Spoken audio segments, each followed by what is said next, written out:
Broadcasting from the campus of Lynn Benton Community College. We are the Mid-Valley STEM-CTE Hub. I'm your host, Casey, and this is Closing the Gap.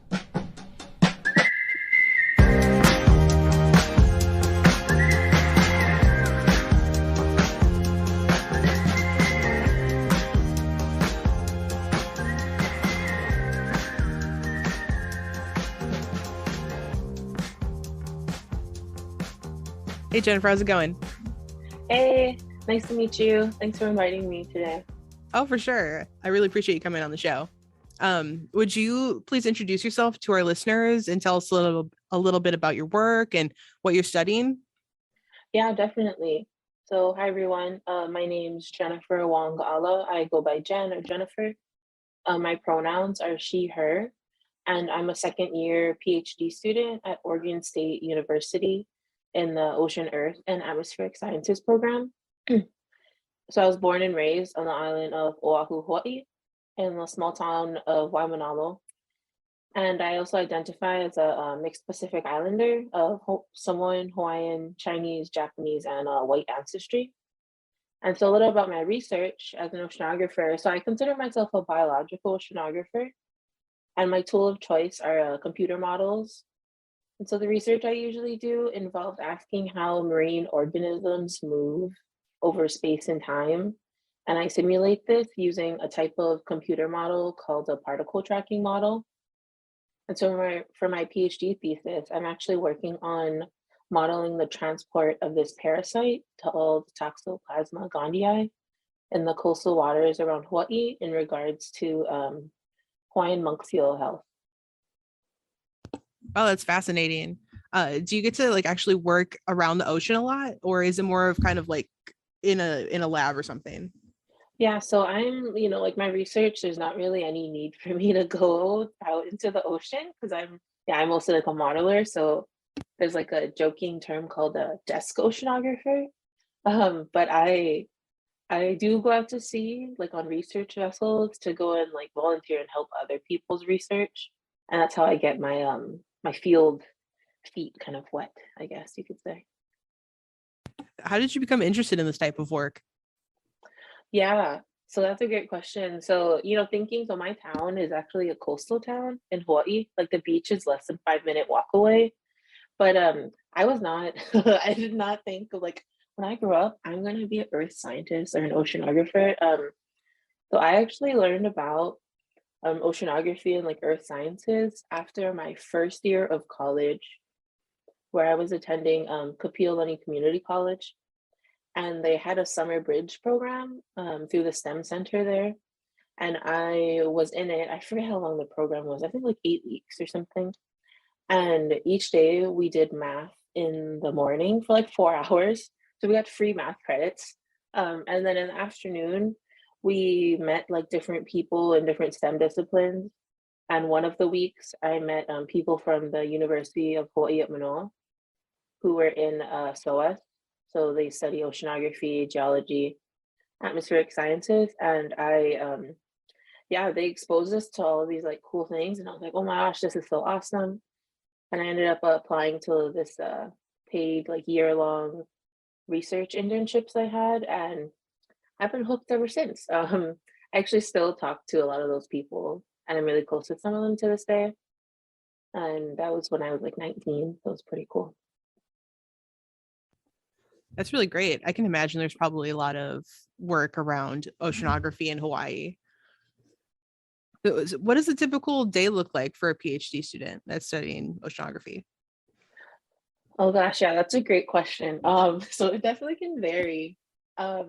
I would say my morning starts off at like 10. So like I mentioned earlier, like I don't do mornings. And everyone who knows me knows I'm like a more of a night owl. And so I usually goes with like checking emails, like checking my like calendar, like do I have a bunch of meetings today, or maybe I have some free time to focus on like my thesis more. And I'm also taking a class this term, which I'm really excited about. So that's twice a week on ocean policy, which is out of my zone of comfort, but the professor is great. So Yeah, meetings, emails, and then I do a lot of like coding, and modeling. And so a lot of my day, will work on like, do I have to debug the model? What's going on? Running analyses, debugging that can like take a lot of time. So, if I'm doing some of that work. But yeah, I'm mostly like, at my computer. It sounds like what you're doing also involves some level of tech, like coding and stuff. Yeah, yeah, definitely. Yeah. Could you talk a little bit about that? Because I didn't kind of, I guess I didn't realize how there's that overlap there. Yeah, so my background is not in like computer science or anything like that. I just had like a research experience where I met this guy and was like, he kind of said like, hey, like, it'd be the skills of the future, would be to learn how to code and like use all these things. And I'm like, I want a job in the future, so maybe I'll learn these skills. And I interned with someone, and she was a professor who did a lot of like, she used the statistical program R, and so that's the language I like primarily know. But I use also like Python. Um, yeah. That's awesome. Um, so you grew up in Hawaii and then you came out to Oregon to work on your master's and your PhD now. And I was wondering if you'd be interested in talking about your experience coming from Oahu and then to OSU in Oregon, a predominantly white institution, predominantly white state, and kind of how I don't know how that went for you. Yeah. Oh gosh. Yes, I definitely went through a large culture shock moving to Oregon. I've had like a few instances, but I think the one that sticks to me the most, that I think explains it well, would be when I first started working in like the building I'm in now, and I got a lot of like questioning looks or like confusing. And then someone asking me like if I was lost. I didn't think much about this until I realized no other students were being asked if they were lost. um, and luckily I was in a hurry, and that's why, even more I was kind of questioning what just happened. And so I quickly, got to sidestep that person. But then as I like went, the year went by and I went and continued my grad school career, I realized that a lot of like BIPOC, so Black, Indigenous, people of color, students, faculty, and staff, like this happens to a lot of people, and it's very common, sadly. Um, so yeah, that's kind of, I think, a good description of my, kind of moving here. Has it changed since? Like has it gotten any better or do you still experience that a lot? So I think it's, like everyone on my floor, like people, I think there's a lot more diverse, students on my floor now. And because, people know me, like, there's not a lot of Pacific Islander looking graduate students in who I work with. So yeah, everyone's like, oh yeah, you're talking about Jen. So it is better, but it's also like the discussion about like being very visible, right, in these spaces. That's also, like everyone's like, yeah, we know Jen, or like, oh yeah, that girl, is here. But yeah. I know your social justice work is also really important to you, and you've been working with ARCs and unpacking diversity. And would you be able to talk about that a little bit? Yeah, for sure. Thanks for asking. And so just to give a little background, so Unpacking Diversity was a grassroots effort by primarily women of color graduate students. And so it was founded by three people who are now like professors and researchers, and they're super awesome. So they wanted to create like this space to create so that the university and like earth sciences where it would become a more welcoming and hospitable place for like underrepresented peoples. Um, and so they noticed this and came to this conclusion because they realized that a lot of the students and faculty were majority white and wanted to do something about it. So from there, they started their own seminar series that invited, experts on different topics such as micro and macroaggressions, indigeneity, whiteness, and higher education. And yeah, just kind of culminated to like 3 different years, of having these like seminars and then at the end of the year having like a large like OSU wide seminar.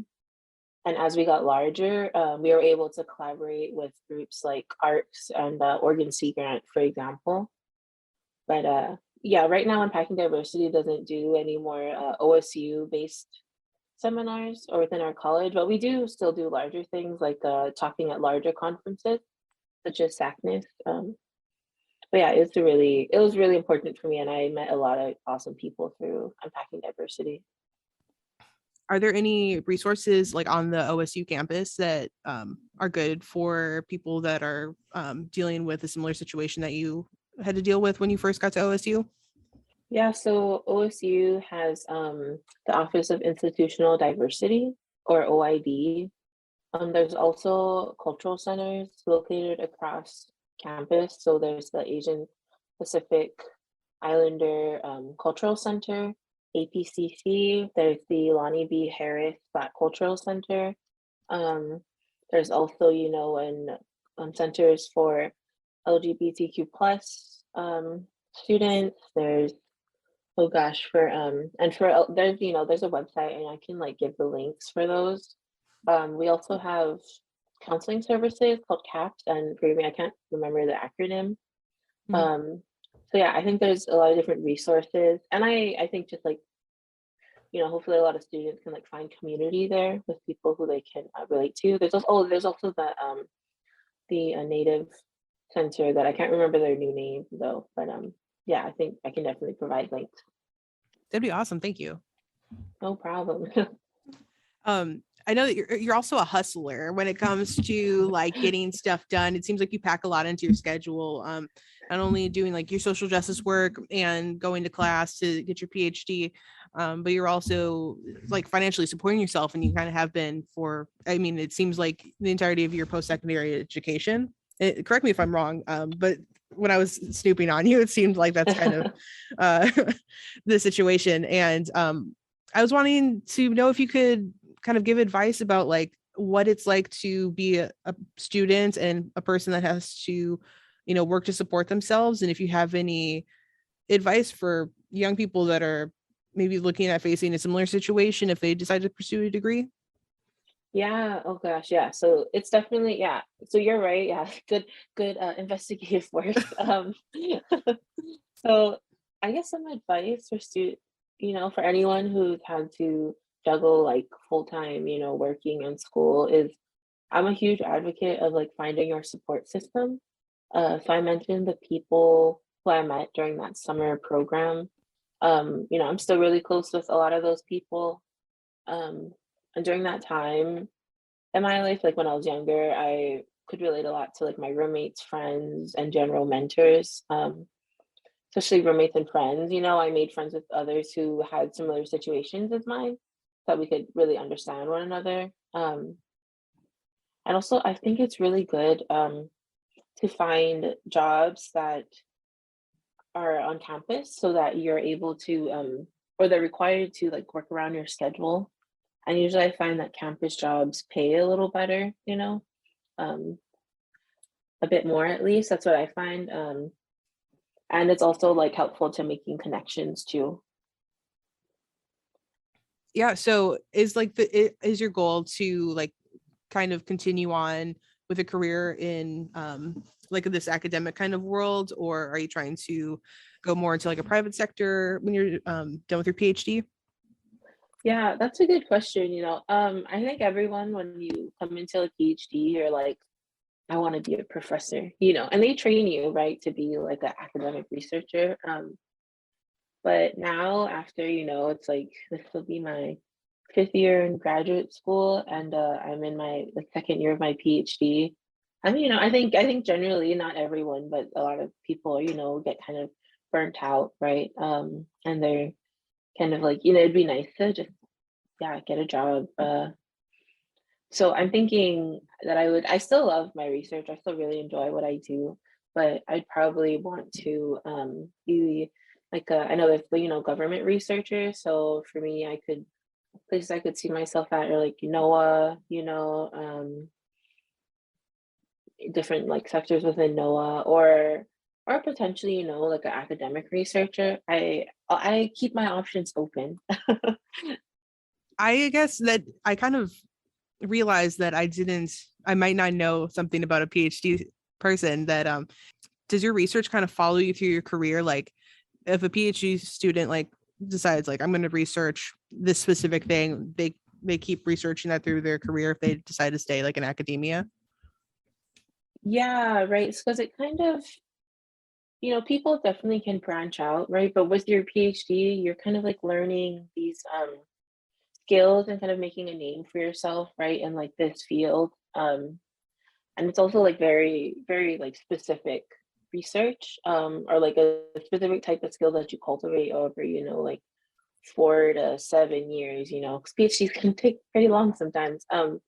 They definitely can, but there are people, who do different things, from their PhD or like master's research. They can do a postdoc. So, that's like after you get your PhD, you go and work with, maybe at like government agency or like usually with another professor at different universities and work with them for like max of like 1 to 2 years, and you can learn other skills. But yeah, usually it's very you're like a person who does, like for me, I'm a person who does a lot of like this particle tracking modeling. So it's like I try to understand how organisms are move or transported in the ocean, by ocean currents. And those are like that's like my skill set, but I also have other skills that are transferable, like the using like R, Python, and just general like computer skills and stuff like that. What are some of your accomplishments along your educational journey that you're most proud of so far? Yeah, I guess some like general ones or like some basic ones for me would be like earning my bachelor's and master's degree. A lot of stuff going on when I was graduating high school, to the point where I wasn't sure if I'd attend college. And I think I was thinking about this question. I was like, if I talked to Jennifer when I was 17 and, like future Jennifer came was like, you're going to be getting your PhD, like eventually I'd be like, you're a liar. Like, this is funny. And I wouldn't believe you. And so now that I'm here, it's really crazy to think about. And I'm really proud of myself. Um, Also the really cool places I've gotten to travel because of science, pre-pandemic, right? So Right. I've gotten to go to like Europe, Costa Rica, like the East Coast, Alaska, and like research cruises, and they've all been paid for, which I'm like, hey. So do you have any tips for young folks that are looking to follow a similar career path as you? Yeah. I think especially with like science or STEM, some disciplines, like maybe if you're interested in going to graduate school, especially, right? Because I think a lot of time it's like, for me at least, it's kind of thinking like I need to get a master's or a PhD eventually. I think it's super important to get involved in research early in like your like undergraduate career. Mhm. And so I think, sometimes it's like, well, I don't even know what I want to do, what I want to research, or what I want to get involved in. And I'm like, well, that's okay, because like if you research, in a lab or something, and you realize like this isn't really for me, you still learn something, right? You're still like, well, I didn't really like microbes or like computer stuff. So I'm gonna like, maybe switch to another group. And you still gained experience and skills that you can add to your CV and resume. Like for me, I worked with microbes literally for a year and I was like, I don't think this is for me. And then I moved on, to something else, but I had those skills and experience where people are like, oh wow, you worked in this lab for a full year. I'm like, yes. And I would like to work with yours now, please, and like gain experience here. And it's helpful. Yeah. I feel like a lot of kids or even like older people have that same issue of like, I just don't know what I want to do. And then it gets harder and harder to like motivate to go and pursue like post-secondary education. I mean, that was, Yeah. the same thing for me where I was just like, I don't know exactly what I want to do, but I feel like just getting into the class and like going to school and taking these opportunities and like, you may not even like necessarily like use your degree I mean, maybe not with in the situation like in your PhD, but you can gain the skills and gain the networking and then figure it out from there. But it's hard to really get going if you don't have anywhere to start. Yeah, exactly. And I think it's, I think you give like a really valid point of like, if people are coming back or like in my experience, like people um not having like the options to do like free work, right? Or volunteering. And so I think that's a whole nother issue that I have a bone to pick with is like, like free internships or like volunteering. And so yeah, it's like a huge, right? Like how am I supposed to figure out what I like when, you have all these other things to think about, right? Like I have bills to pay, but I'm being told like, oh, I should do like these volunteering. And it's like, well, I have bills to pay. So you're volunteering, don't you like pay me? Like if not, then and that was my thing for me. I was like, I think maybe another piece of advice is like I didn't do anything like for free because it's like I would love to gain this experience, but I have bills to pay and I don't have time to volunteer with your effort. And I think it's a real like issue. Yeah, for sure. There's that, I think there's like that reel going around now, or has been for a while, of like exposure doesn't pay the bills. And I think it's also a great practice in knowing your worth and abdicating for yourself to get paid for any work that you do, whether you're brand new or like a pro. Yes, exactly. I agree completely. Yes, all the snaps. All right, I'm going to switch gears just like a little bit. I know that you're interested in anime and manga, and I was kind of wondering if there were any titles that were particularly piquing your interest right now. Oh gosh, yes. Yeah, I'm a big anime, manga, like light novel fan. I think right now, there's there's a lot of hype on like Attack on Titan because of the latest season, but the last and final season, part two of final season coming out. And so I haven't watched that yet. I one book that I'm really into that also has an anime. And if you're like a book lover or what do they say, bibliophile, I think online now is or it's I just learned that word, is Ascendance of a Bookworm by Mia Kozuki. It's amazing. And I think I appreciate it because it's really complex. Like the world the author set up is like insane. It's really complex. And in the beginning, I actually didn't like it. I thought the main character was a brat. But it's really good. I thought it's amazing. And I got hooked on the light novels and now I'm just like waiting for the next one to come out. But yeah, no, anime and manga is definitely like the hobby I picked up in college primarily. And I watched them as a kid, like the Pokemon, Beyblade, I was really into. But yeah, in college, I was like, this is amazing. Awesome. So what's next for you? Do you have any big projects that you're working on?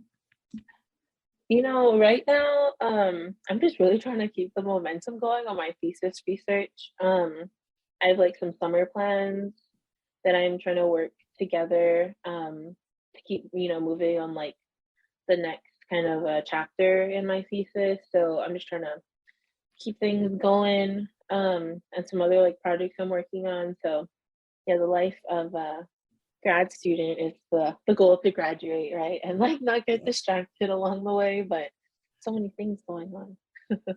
For sure. That's awesome. Hey, I really appreciate you taking time out of your day to join us on the show and talk about what you do and everything you have going on. Yeah, no problem. Thanks so much for inviting me. This was a lot of fun. Thank you for joining us for this episode of Closing the Gap. If you like this show, subscribe on Spotify. You can also find us on Instagram at MV-STEM-CTE, on Twitter at Mid-Valley STEM, and online at midvalleystem.org. Until next time, keep progressing.